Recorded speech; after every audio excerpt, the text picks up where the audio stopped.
SBI ग्राहकों बड़ खुशी खबर जदि आपण मानकर मध्य एसबीआई अर्थात स्टेट बैंक ऑफ इंडिया रे अकाउंट रही तेज जाणी रखु एवं आपण को मिलवाक अधिक टंकार लाभ एने एसबीआई तार ट्विटर हैंडल रे ट्वीट कर सूचना जारी करिछि।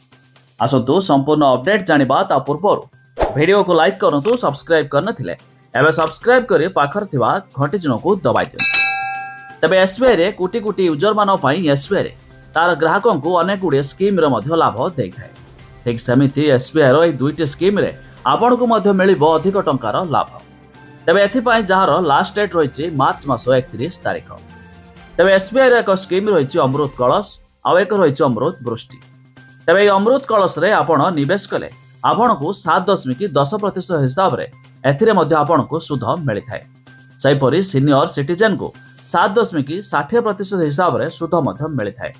तबे यह होचे एक फिक्स डिपॉजिट जहाकु मध्य आपण 400 दिन पई फिक्स करबा को पड़ी थाए। सेपरि अमृत वृष्टि स्कीम रे आपण को 444 दिन पई मध्य फिक्स डिपॉजिट करबा को पड़ी थाए।